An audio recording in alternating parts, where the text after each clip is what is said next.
Are you ready to make money by investing in these War of the Spark cards? Let's see what cards will make you money. Hello MTG fans, I'm NerdPhil and today I'll be showing you 10 cards that will most likely be going up in value. These speculations are based around the cards that have done well in certain decks, how strong the cards are individually, and how strong the cards will probably be in the future. So let's start making money by starting with number 10, Ravnica at War. This card is going for about 15 cents right now, which is absurdly low for a rare card, which usually means it's pretty bad.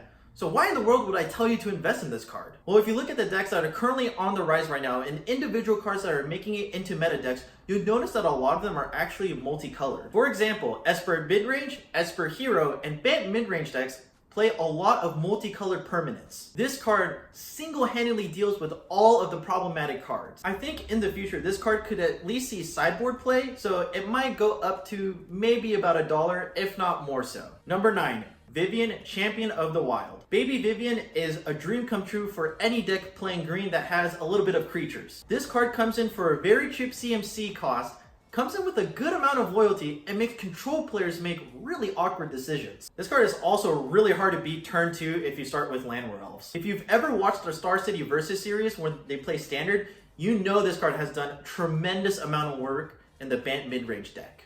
Number 8, Healy Sublime Artificer. Healy is a really good card to put into a control deck to provide some cheap blockers and even provide a little bit of pressure. The Is It Phoenix and the Is It Drake's decks love this card because it's a cheaper version of Murmuring Mystic. Even though the constructs don't fly like the birds do from Murmuring Mystic, Healy comes in for a cheaper cost and usually makes it in the main board, whereas Murmuring Mystic is usually put off in the sideboard. I know this card isn't uncommon, but we've seen uncommons go above $1, and I think Healy could be one of those cards. Number 7, Finale of Promise. This is another great card to go into the Is It decks. The Is It Phoenix decks will love this even more than the Is It Drake decks because it counts as casting the cards from the graveyard and it helps you get your Phoenix back into play. Keep in mind how consistent the Is It Drakes and the Is It Phoenix decks are and how very little they have to change for it to be just a bursty deck. I think this is the one finale that we'll see play in Standard, so definitely invest in this finale if you have to choose. Number 6, Shondra, Fire Artisan. You're probably not too surprised to see this card make it in the list because Mono Red is already making use of this card, and we all know that Mono Red will be in Standard in some form or another. But what is also interesting is that Gruul is slowly making its way into the meta and can make exceptionally good use of this card. It's sort of another draw engine for Gruul, which Gruul has somewhat struggled with a little bit, and it does a lot of damage if Shondra just stays on the field. This card is hitting about the $5 to $6 range right now, but honestly, I wouldn't be surprised if it started hitting the $10 mark. Number 5, enter the God Eternals. The Grixis deck and the Dimir decks are back on the rise, and this card has been speculated to be good for quite some time now. Most Grixis and Dimir decks don't mind tapping out, so this is a perfect card to go in those sort of decks. This card does a lot for 5 mana and might even make it into the sideboard for Esper decks if creature decks start slowly creeping back into the meta. Number 4, Dreadword Butcher. Look, I'm not gonna lie, I'm a little bit biased because I've created my own Rakdos zombie deck and I play a 4 of this card. You can go ahead and see my deck tech over my head. But in all seriousness, this card has done some crazy good stuff in Standard right now. We're in Standard where a lot of Planeswalkers are seeing play in almost every sort of deck. This card has to be exiled before it gets too big, and if your opponent exiles it instead of destroying it because they don't want to take the damage, you're more free to play your Planeswalkers. I would not be that surprised if this card makes it into the sideboard for Grixis decks if they want to do a transformational sideboard. Number 3, Baby Teferi.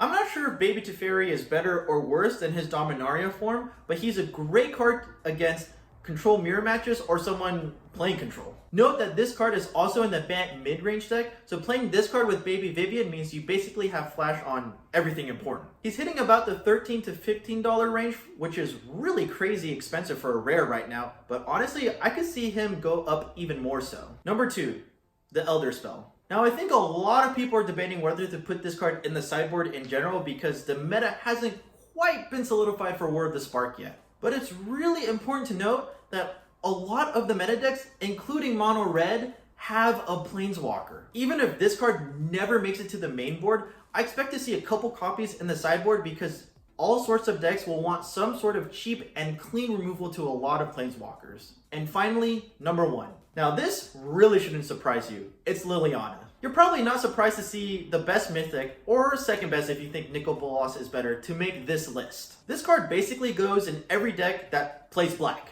Any sort of control that uses black, mono black, zombies, etc. This card is a huge powerhouse, and I think it's here to stay for Standard for a long time until War of the Spark rotates. To be honest, I think she can only get better as new cards and new sets are released in Standard. And finally, I'll do a quick honorable mention, and that card is Temple Garden. Look, shocklands are always going to be valued, and I've already mentioned that Baby Vivienne and Baby Ferry are really good in bat mid-range decks, and honestly, I think that could be the best deck for the meta. That means this really cheap shockland is going to be on the rise. So honestly, I would pick up a couple copies. So tell me what cards you think will go up in price. Let me know in the comments down below because I might start investing in them too. Be sure to sub so next week I'll tell you 10 cards that will probably actually start going down in price. Be sure to check out my other videos somewhere around here that help you win draft and also my spicy deck decks that I'm playing in Standard. Thank you all for watching and I hope you've got your magical nerd fill.